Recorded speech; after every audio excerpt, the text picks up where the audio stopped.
Pour introduire mon message, j'aimerais qu'on lise dans 1 Corinthiens 12, un texte fondamental, parlant de l'Église. Le Seigneur la compare à un corps fait de plusieurs membres. On commencera, donc 1 Corinthiens 12, on commencera au verset 24.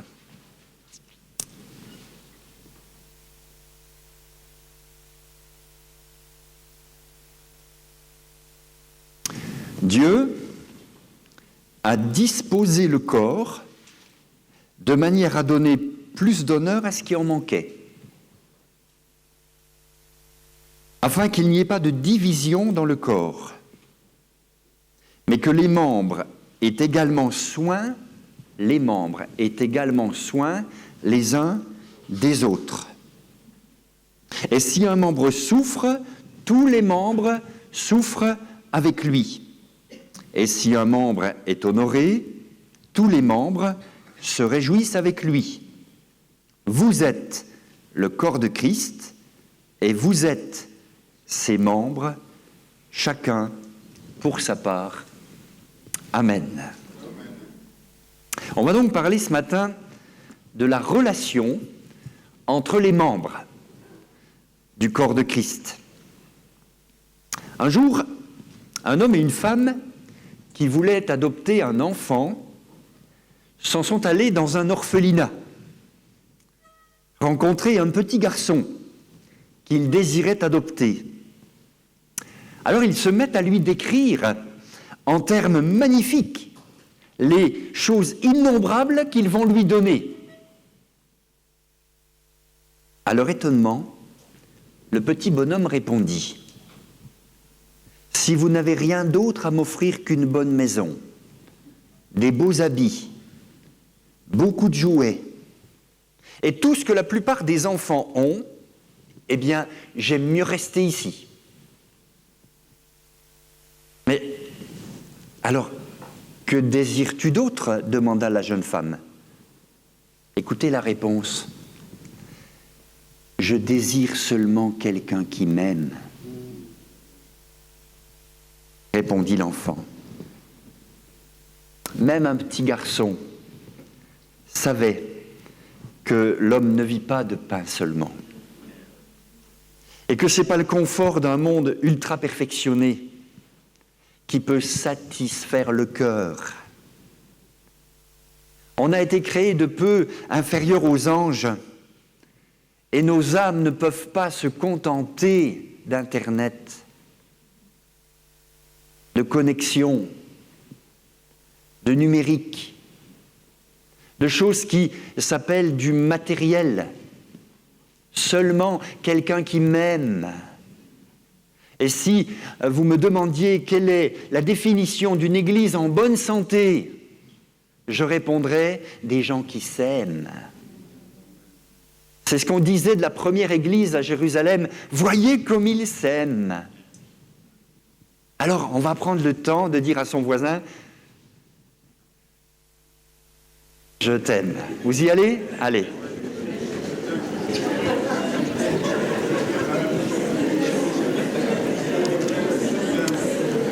Bon, ça va, hein, je vais reprendre la main.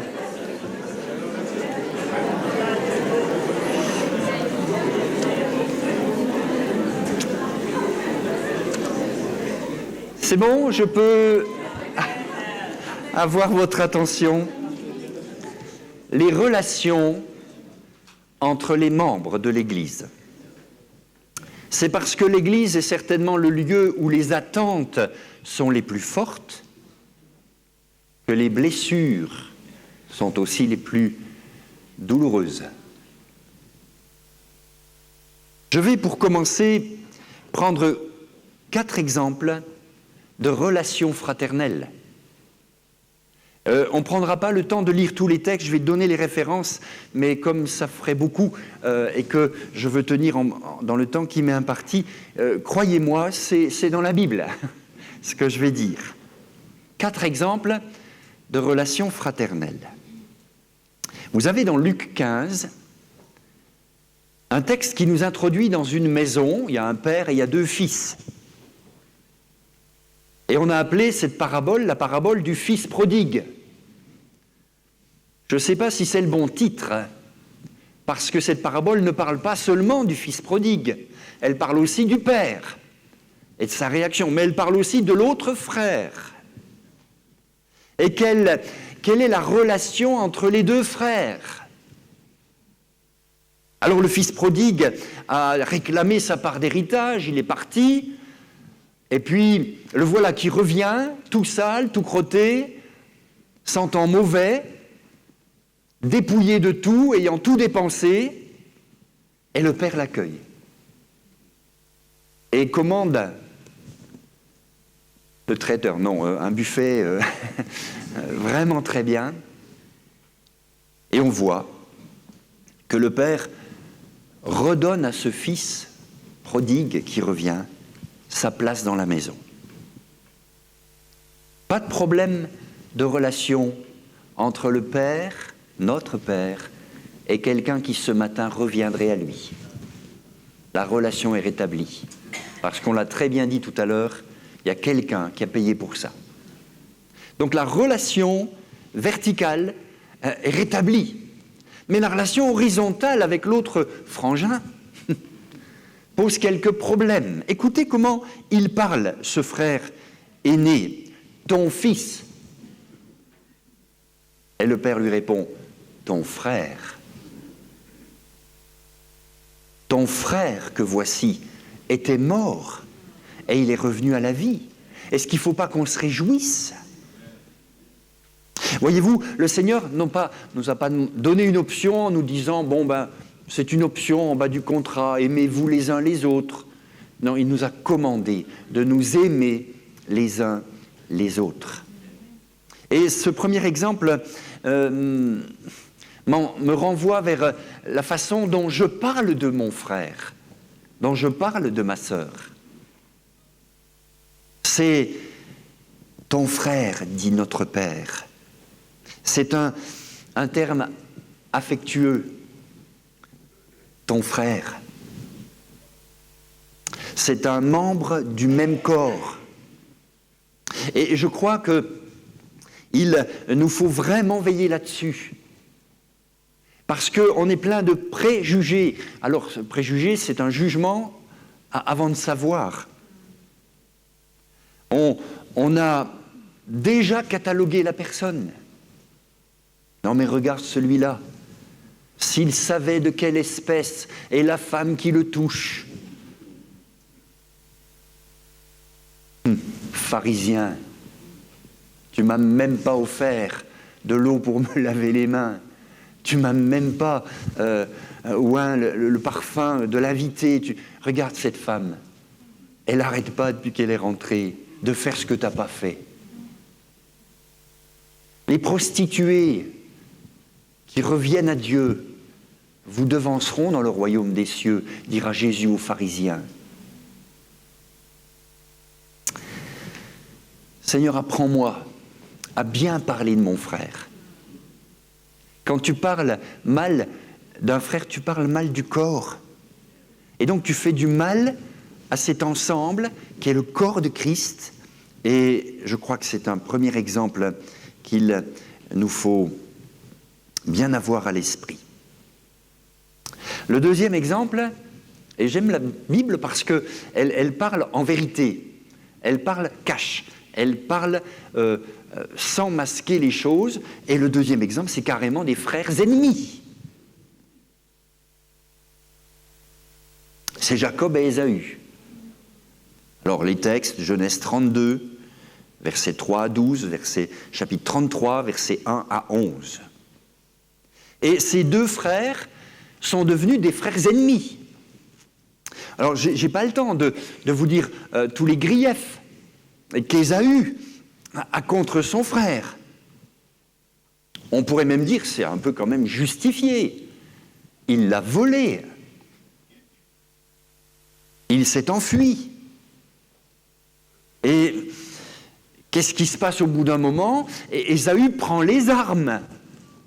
Quand il apprend que son frère Jacob revient au pays, Ésaü prend toute sa petite armée et armé jusqu'aux dents, il va vers son frère. J'aimerais dire à quelqu'un, dépose les armes. Arrête de te battre contre ton frère ou ta sœur. Ça, c'est des combats qui sont vains, qui ne servent à rien. Et on voit bien dans le texte que, oui, Jacob a besoin d'être changé, mais qui peut changer un usurpateur comme Jacob, un voleur comme Jacob? Il n'y a que Dieu. Et il va le faire. Et ce matin-là, au réveil, il n'y a pas beaucoup dormi cette nuit-là, puisqu'il a lutté avec Dieu, il boite. Et c'est un Jacob boiteux, boitant, qui s'avance vers Ésaü. Et Ésaü, le voyant, va venir vers lui et ils vont s'embrasser. Moi, je crois que c'est encore possible que des frères ennemis s'embrassent ce matin, se réconcilient ce matin. Vous savez, ce qui fait la faiblesse de l'Église, ce sont ces divisions. Ce sont ces choses qui séparent les membres. Et il y en a un qui sait très bien que diviser permet de mieux régner. C'est le diable. Alors, je crois que même si il y a des tas de choses à se reprocher, et peut-être que des fois il faut prendre le temps de se les dire et de laver son linge. On dit on lave le linge sale. Mais on ne décide pas de tuer son frère, on ne décide pas de prendre les armes contre lui, on va chercher plutôt la voie du pardon, la voie de la réconciliation, la voie de la gestion d'un conflit. Et moi je crois que dans l'Église, on devrait avoir des frères et des sœurs compétents pour être de vrais médiateurs de conflits et ramener l'un vers l'autre pour que devant Dieu, ces choses se règlent. La relation entre les membres. Ce matin, ma main, munie d'un gant de toilette, m'a permis de laver mon visage. Mais si ma main m'a dit ce matin, je suis fatigué, je ne veux pas, non, elle obéit à ce que je lui demande. Et je crois qu'on est tous membres les uns des autres. Et prendre soin les uns des autres est quelque chose de très puissant, spirituellement parlant. Et quand ainsi le corps va bien, il peut remplir la mission pour laquelle il est là sur la terre. Les frères ennemis qui vont finir par s'embrasser. Troisième exemple, c'est Joseph et ses frères. Alors là, Genèse 37, versets 12 à 20, Genèse 45, versets 1 à 8, Genèse 50, versets 15 à 21. Relisez ces textes à la maison. Vous aviez médité de me faire du mal, Dieu l'a changé en bien.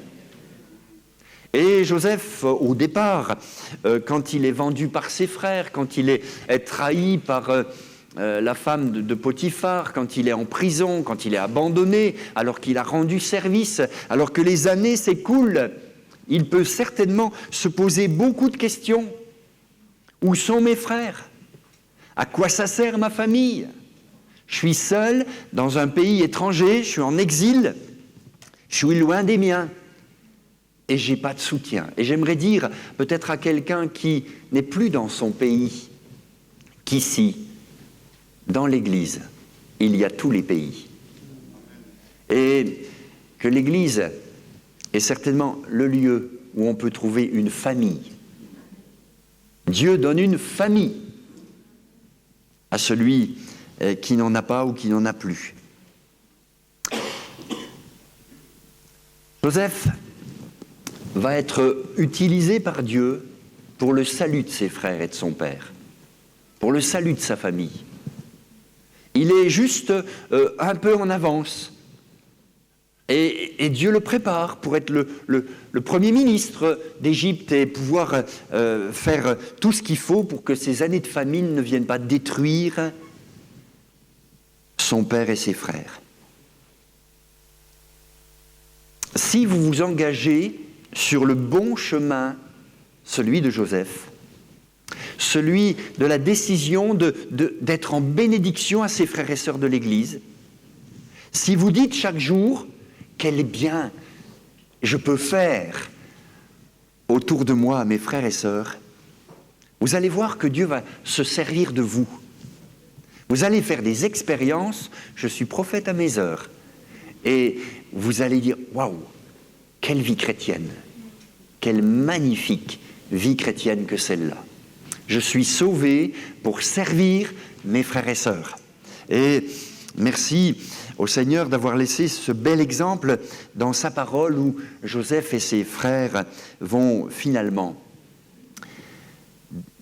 bien finir cet épisode. Les frères sont persuadés qu'à la mort du papa, Joseph va montrer ce qu'il a au fond de son cœur, c'est-à-dire de la vengeance. Ils viennent le voir après la mort du papa et disent « Tu sais, ton père a dit, etc. » Enfin, et Joseph, qu'est-ce qu'il fait? Il pleure. Il pleure et il les rassure. Et il leur dit, non mais, vous savez, souvent on fait, comment dire, on pense que les autres pensent ce que nous pensons. Mais j'ai jamais pensé ça, dit Joseph. Mais loin de moi de me venger maintenant. Mais vous ne me connaissez encore pas. Vous savez, les frères de Joseph ont vraiment des trucs très ancrés, très, très profondément enracinés en eux, que le Seigneur a vraiment besoin de déraciner. Ne pensez pas à la place de l'autre. Ne jugez pas de l'autre. Mais renseignez-vous. Parlez-vous, connectez les uns aux autres. Dans un excellent livre dont je conseille la lecture, qui s'appelle « Connecter les uns aux autres », Larry Crabb, l'auteur de ce livre, explique que dans une église, si on était connectés correctement les uns aux autres, 90% des problèmes seraient résolus. On ferait appel, pour les cas les plus graves, pour les 10% les plus graves, à certainement des interventions, on dira de spécialistes ou de gens autorisés, mais pour 90%, plein de choses se règlent, parce que, comme dans mon corps, le sang circule, la vie circule, et dans le sang, il y a tout ce qu'il faut pour combattre les les microbes, quoi. Et c'est beau, c'est une belle image. On va prendre soin les uns des autres. Et quand, au fond d'un cœur, d'un frère, d'une sœur, il y a des restes de choses qui n'ont rien à faire dans la communion fraternelle, eh bien, ça va finalement venir à la lumière dans ces moments-là. Dire, mais sois rassuré, je t'aime vraiment. Je t'apprécie vraiment. Tu as de la valeur à mes yeux. On parlait hier avec le petit groupe de respect. Eh bien, je t'aime d'une façon inconditionnelle, parce que je reconnais en toi la personne de Christ, comme tu peux la reconnaître en moi. Amen.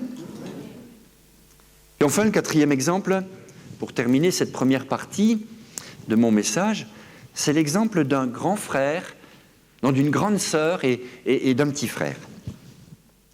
La grande sœur, c'est Myriam, et le petit frère, c'est Moïse. Moïse est tout petit frère, puisqu'il est encore bébé. Enfin, à l'époque, on les allaitait longtemps. Et quand ça commence à savoir qu'il y a là un petit garçon, et que ça commence à faire du bruit, la maman, les parents vont mettre l'enfant dans un petit bateau de fortune et vont le déposer au bord du Nil. Et la grande sœur, me dit le texte, Exode chapitre 2, versets 1 à 9, la grande sœur va veiller sur. Les témoins de Jéhovah disent « surveillez-vous les uns les autres ». Nous disons « veillez sur ». les uns les autres.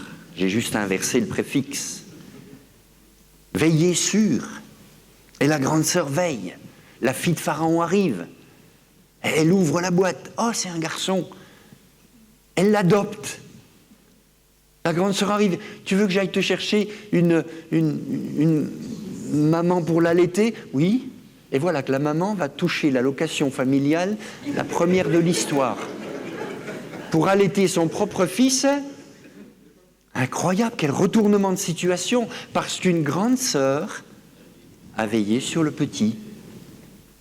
Vous savez, au milieu de nous, il y a des grands, il y a des petits. Je ne parle pas de la taille. Ça, on me dit des fois, tu es grand. Je dis non, je suis long. C'est différent. Napoléon était un petit bonhomme. Mais quel grand homme. Il y a des grands spirituellement. Il y a des petits, il y a des forts, il y a des faibles. Et si on n'est pas capable de supporter, dans le beau sens du terme, d'être le supporter du faible, de le porter sur nos épaules, sur notre cœur, dans nos prières, eh bien, on n'a pas grand-chose compris. Et le Seigneur va nous demander des comptes à ce sujet. Tu as été dans l'Église pendant combien d'années ? Comment tu relationnais avec tes frères et sœurs? Comment, avec toute cette expérience et ce beau témoignage que tu avais, as-tu pris soin du plus petit d'entre mes frères? Quand vous avez fait ces choses à l'un de ces plus petits, c'est à moi que vous l'avez fait. C'est à Jésus que vous faites les choses quand vous vous occupez de votre frère, de votre sœur. Et je crois qu'il y a toujours des bonnes idées quand on est décidé à faire du bien. Le Seigneur, comme dans l'esprit de Myriam ce jour-là, eh bien, elle a eu une hardiesse incroyable pour aller se planter devant la fille de Pharaon et lui dire « Tu veux que j'aille te chercher quelqu'un pour l'allaiter ?» Le Seigneur ne manquera pas de vous donner des idées pour que vous preniez soin les uns des autres. Et peut-être qu'un matin, vous direz, il faut que j'appelle celui-là. Il faut que je l'appelle aujourd'hui. Je ne sais pas pourquoi, mais il faut que je l'appelle. Vous prendrez le téléphone et l'autre en face vous dira, mais c'est incroyable, tu tombes à pic. Un jour, je frappe à une porte. Pasteur, oui, il y a un problème? Non, mais c'est complètement incroyable. Vous arrivez, qui c'est qui organise ces rendez-vous-là? Mais si je suis centré sur moi, si je suis toujours pensant que je suis le nombril du monde et qu'il faut que tout le monde s'occupe de moi, je ne ferai jamais cette démarche d'aller vers l'autre. Occupez-vous des autres, vous ne perdrez jamais votre temps et vous ne vous ennuierez jamais. Le Seigneur nous a placés dans un corps pour que l'on prenne soin les uns des autres. Je voudrais, en deuxième partie de message, pour vous permettre de bien comprendre, il n'y a rien de tel que les choses que dit la parole de Dieu, les paraboles, les choses comme ça. Ici, dans Job, chapitre 12, on va lire le texte, versets 7, 8 et 9. Job 12, versets 7, 8 et 9. « Interroge les bêtes, elles t'instruiront, les oiseaux du ciel, et ils te l'apprendront. Parle à la terre, elle t'instruira, et les poissons de la mer te le raconteront. Qui ne reconnaît chez eux la preuve que la main de l'Éternel a fait toutes ces choses? » Les bêtes, les oiseaux, les poissons, la nature nous enseignent des choses concernant la communion fraternelle. Et j'ai préparé deux images, deux paraboles qui s'appuient sur des choses vraies, pour vous en parler ce matin. Première image, la technique va nous afficher quelque chose qu'on connaît bien. Non, c'est pas celle-là, ça c'est la deuxième. Voici la première. C'est une volée d'oies sauvages. Ces oiseaux, chaque année, migrent et vont faire des milliers de kilomètres. Elles ne volent pas toutes seules, d'une façon isolée, mais elles ont un vol collectif en forme de V. Savez-vous que cette façon de faire, cette façon de voler augmente leur efficacité de 71% par rapport au vol d'une oie solitaire? Voler en groupe et de la bonne façon augmente de 71% leur rapidité et leur efficacité. Première leçon, ne vole pas tout seul. Celui qui se tient à l'écart cherche ce qui lui plaît, mais il va se fatiguer. Il va se fatiguer. Le Seigneur nous a sauvés et nous a ajoutés à son Église. En disant, voilà, avec qui tu vas avancer. Nous, on a aussi un grand voyage à faire. La vie chrétienne est un long pèlerinage. Et pour arriver au bout, s'il vous plaît, pensez à ces 71% d'efficacité supplémentaire. Quand celui qui est devant perce l'air et permet à ceux qui suivent de profiter pour que, en même temps, on va dans la même direction, on agit en équipe et on arrive plus rapidement à destination. Ça ne vous donne pas envie ? Dites-moi, quand on sera enlevé tous ensemble ou un par un ? Tous ensemble. Et c'est le ensemble qui fait la force de l'Église. Elle vole en V. Effectivement, celle qui est devant, la première, ressent plus fortement la résistance de l'air et va se fatiguer. Mais il y a quelque chose qui se passe, c'est que quand elle est fatiguée, ce chef d'escadrille va quitter sa place et se mettre à la fin de la formation, et une autre oie sauvage prend les commandes et va continuer de percer l'air. Et l'autre se repose derrière, continue d'avancer avec, mais profite. Mais quelle belle image! Mais quelle belle image! Pourquoi faire porter toujours sur la même personne tout le travail?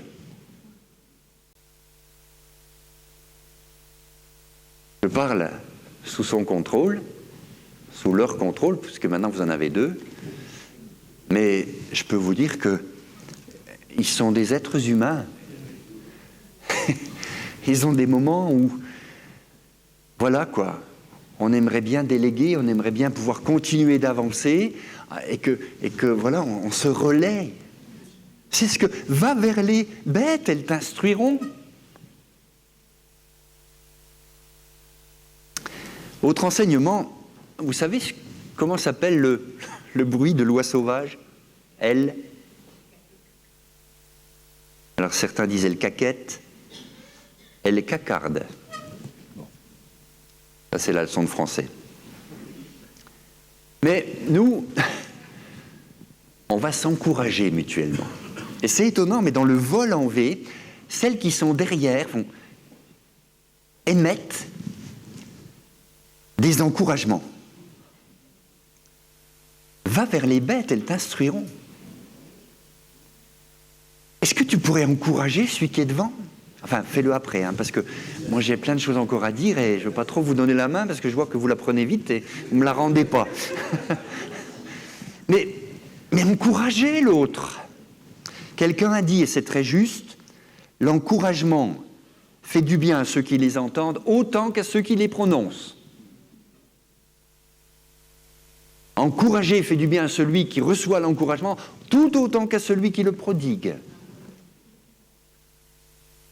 Elle ne vole pas en silence, elle vole en se parlant. C'est beau, hein?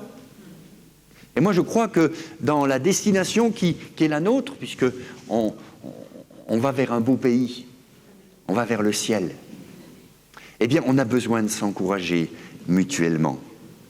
Et si les oiseaux le font, à plus forte raison, les disciples dans l'Église de Jésus-Christ devraient le faire.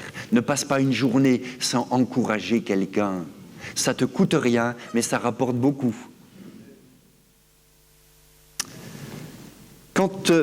Autre enseignement, quand une oie sauvage est blessée ou malade dans la formation, ou trop fatiguée et qu'elles doivent quitter la formation, d'autres oies quittent aussi le groupe pour l'accompagner dans son arrêt.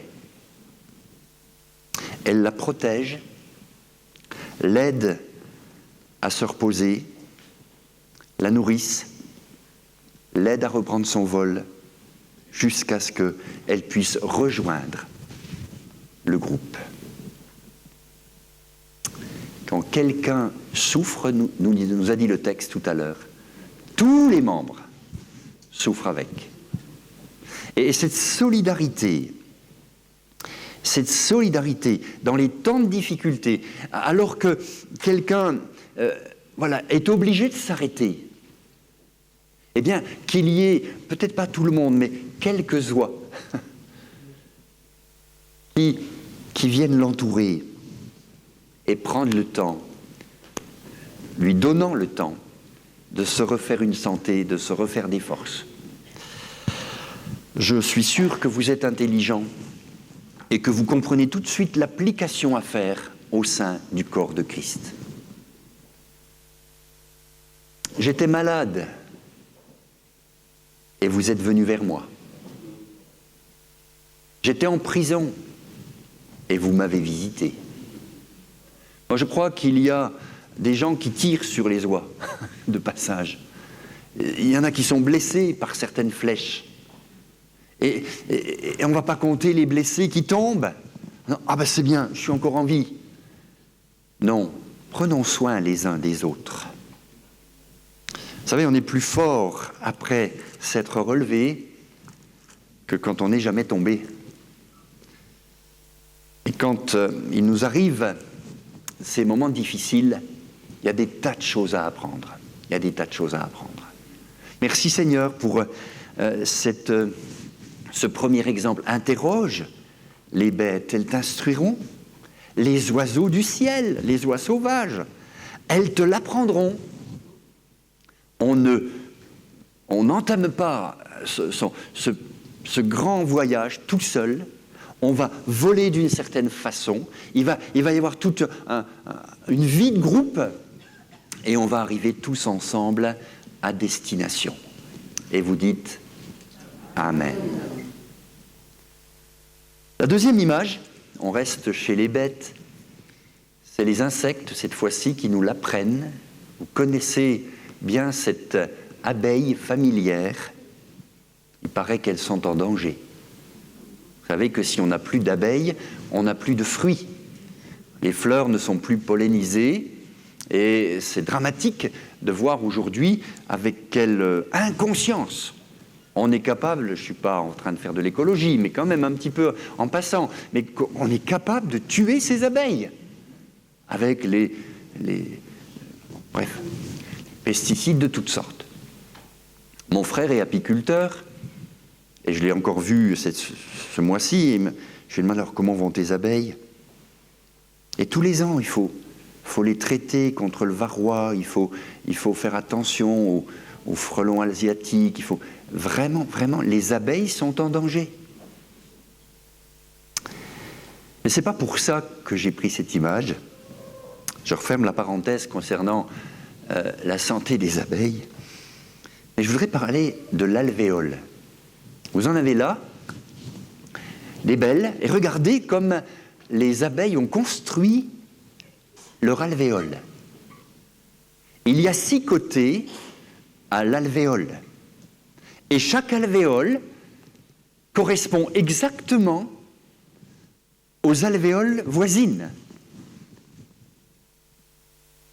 Et j'ai fait faire l'exercice un jour à mon groupe de l'Amandier. Alors l'Amandier à Valence, quand j'étais pasteur à Valence, l'Amandier, c'est les personnes, les aînés, on ne veut pas dire les personnes âgées, hein. Les jeunes qui sont jeunes depuis plus longtemps, voilà. On vexe personne. Donc les aînés, il y en avait une 60aine, et on aimait, je crois que vous le faites aussi ici, on aimait les réunir régulièrement pour une après-midi de communion fraternelle, de prière, autour de la parole de Dieu. Il y avait aussi le goûter, il y avait les anniversaires, il y avait les jeux. Enfin bref, vraiment, moi j'y courais à ces réunions-là, hein. Il faut qu'on fasse de la place à nos aînés dans nos églises et qu'ils aiment venir à ces moments où on pense à eux. Quelqu'un disait récemment, on a des pasteurs jeunesse. On entend très peu parler des pasteurs vieillesse. Les pasteurs seniors, les pasteurs pour les seniors. Pourtant, ils font autant partie du peuple que les jeunes. Et dans le peuple de Dieu, il n'y a pas, comment dire, les jeunes uniquement. Il y a aussi les anciens. Et les abeilles construisent leur alvéole. Et dans ce groupe des aînés de Valence, je leur avais fait, alors à l'époque c'était un dessin devant eux, ils avaient dessiné une alvéole. Et tout le monde, avec son petit crayon, sa gomme, avait vraiment réussi l'examen, et ils avaient tous dessiné leur alvéole. Je dis bien, maintenant vous allez mettre votre prénom dans l'alvéole. Et chacun a écrit son prénom dans l'alvéole. Et maintenant, je vais vous demander, et c'était la fin de l'exercice, d'écrire 6, puisqu'il y a 6 côtés, 6 prénoms de personnes avec lesquelles vous êtes en relation. Il y a une dame, elle s'est levée en pleurs, elle est sortie. Elle n'a pas pu trouver un nom à écrire sur sa feuille pour dire, voilà, mon alvéole, elle est avec l'alvéole d'un tel, d'une telle. Elle avait des gros problèmes relationnels avec ses parents. Elle en voulait à son père. Elle était seule dans son alvéole. Réfléchissez. Faites l'exercice cette semaine de réfléchir avec qui êtes-vous en relation la plus proche. Je ne peux pas être en relation avec tout le monde dans une église comme la vôtre où il y a déjà 200 personnes. Je ne peux pas être en relation avec chacun. Mais ce n'est pas ce que le Seigneur nous demande.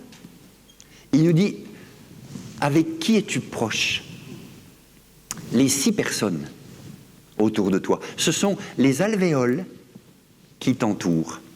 Les 6 alvéoles. Et puis, les 6 auront chacun leur alvéole.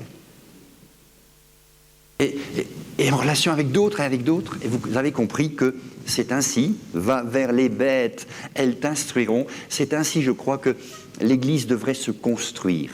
Il n'y a pas un espace, il n'y a pas un pouce, il n'y a rien entre les alvéoles qui permettent à autre chose de s'immiscer. On est unis les uns aux autres. Et mon corps et mes membres sont unis les uns aux autres. Ça tient bon, heureusement, hein. Il y a un squelette, il y a des liens, il y a des tendons, il y a des muscles, enfin tout tient bien. Pourvu que ça dure. On est des êtres relationnels.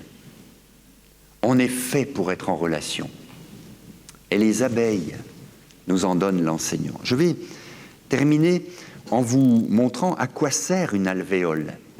C'est dans l'alvéole qu'on dépose les larves, que le bébé abeille va naître. Quelle belle image! Vous savez que dans l'Église, il y a des nouvelles naissances. Il y a des bébés spirituels qui naissent. Et il faut particulièrement les protéger.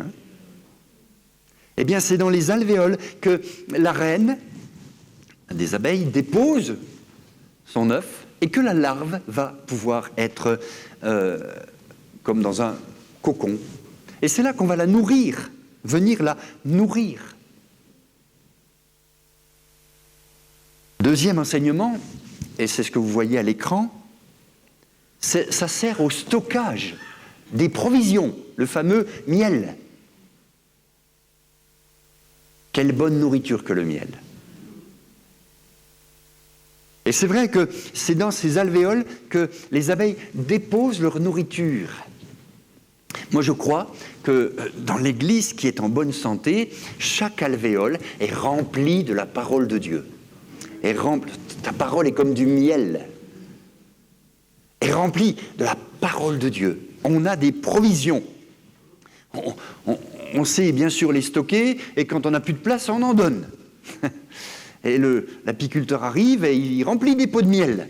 Il n'y a pas grand-chose à faire finalement, et ça se conserve tout seul. Est-ce qu'il est bon le miel de mon frère?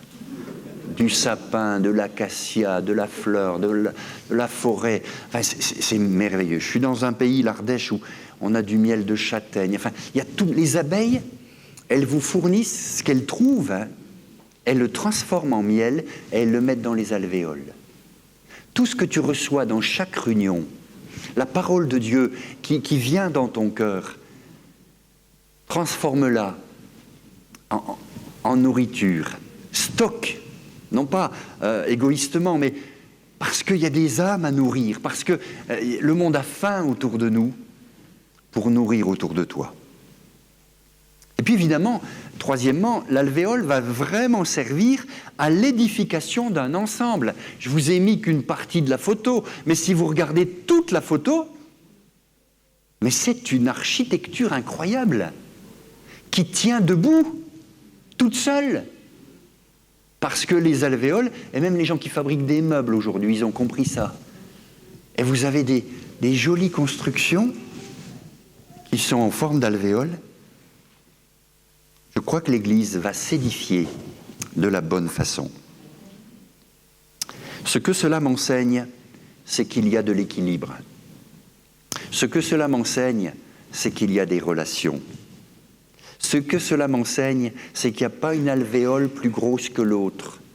On est tous pareils. Tous pareils. L'alvéole de Dominique, elle n'est pas plus grosse que l'alvéole de Landry. Et si ma fonction provisoire de président de région m'amène vers vous, c'est que passager. Mais mon alvéole, c'est mon identité. Elle n'est pas plus grosse que la vôtre. On a tous la même alvéole.